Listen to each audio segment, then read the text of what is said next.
Hello, Dr. Dieter Knüttel here. So, now we start again. Today I want to talk a little bit about Redonda. Everybody knows Redonda. It looks about like that.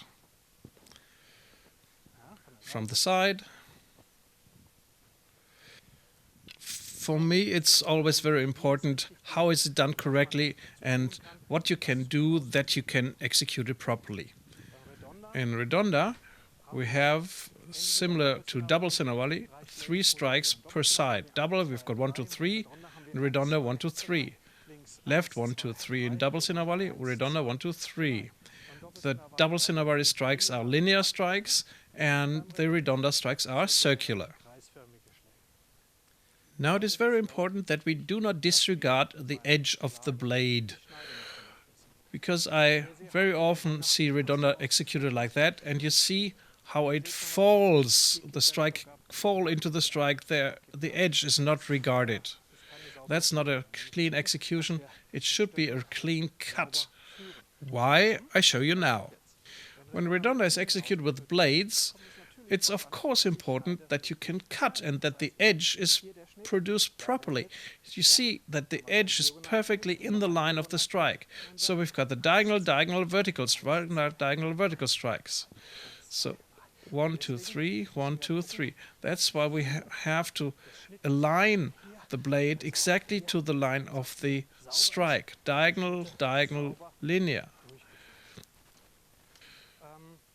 To do that properly, we have to rotate the body a little bit. With the first 3 strikes, the body has to turn a little bit to the left, and when we do the second 3 strikes, we have to turn to the right. So the left heel is high, the right heel is high. So here the right heel is up, and now the left heel is up to have the rotation. And that's exactly, let me put those ones away. Yep, so that it's like boxing, where you have the alignment of the body and the lifting of the heel. So, see, the same movement, the same body rotation. 1, 2, 3, we turn to the left, and now I turn to the right for 4, 5, 6. I always have the shoulder pointing towards the front, because the aim is in the front and not at the sides. So, into the camera, that's where the aim is. Directly into the camera to you. That's where the cuts aim. I turn to the left and a diagonal, vertical. I turn to the right, diagonal, vertical. Now I have to see that the second strike has enough space. See, if I do that, it's blocked. So I have to put the elbow in the middle, so it comes to the middle, so that the second strike has enough space to come and strike. Now the big strike number 3. Now the elbow comes in. Now it cuts. Now the right hand has enough space for strike number 2 or cut number 2 and then 3. This way I have enough space and I pull the elbow in, so the elbow touches the back of the hand. See? Now the elbow touches the back of the hand, and then there's enough space for the number 2, including the rotation of the body. Now back to the sticks. With the sticks, of course, we do not have an edge because we don't have a blade. That's why it's important that the knuckles point forward, because where the knuckles are is the edge of the blade. That's a rule that always is applicable. We go behind back, and it's a strike from the wrist, and it's a strike forward. There are different versions of Redonda, but I'll cover that in another video. Now, we try to strike very round, very fluid. So if I do not use the left hand, these are the 3 strikes with the right hand. Diagonal, vertical, and diagonal back. Now with the left hand, diagonal, vertical, back. Diagonal, vertical, back. See how round they are, and those are nested within each other. Right, left, right, left, right, left. So it's right, left, right. 1, 2, 3, and long strikes, very long round strikes. Turn the body, turn the hip. Sometimes it's hard to get the centrifugal force rolling, because that's what you should do. You should try to use the centrifugal force. Don't guide, but use the centrifugal force. So you accelerate and then just have the right direction, so that you really have speed and centrifugal force. And it helps if you have sticks that have the weight at the front. There are different versions of doing that, different methods.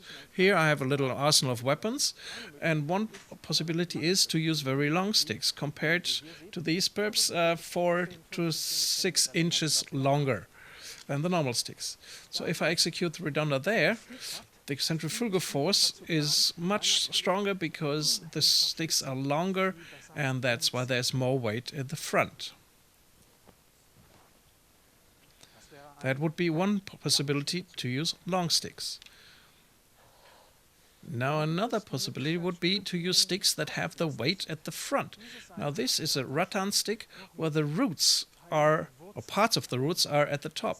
So of course this is extremely heavy at the top, so the twirling is being executed very nicely because the centrifugal force worked well there. Also baseball bat is an example where the weight is at the top, at the front, so that pulls your strikes through, so you can make them extremely round when using tools that have the weight at the top.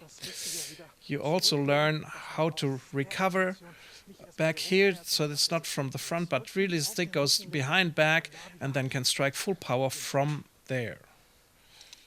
I've mentioned the swords before.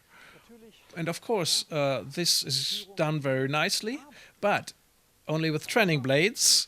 If you grab the swords the other way around, so that the handle is at the top, they're extremely top heavy, and that pulls you into the centrifugal force, and you can do the Redonda extremely nice to get the roundness and the economy motion into the techniques. Those are some of the possibilities, some aids, how you can execute the round and the centrifugal force into the Redonda. So that's a very soft execution. That was a little insight how the Redonda technique shall be executed and why. And I wish you a lot of fun with doing it. Bye. If you like this or my other videos, please give me a thumbs up and subscribe to my YouTube channel. If you're interested in seminars, camps or private training, please do not hesitate to contact me. I'm looking forward to meet you. Training equipment, instructional DVDs or instructional download videos you can find on my Abanico websites.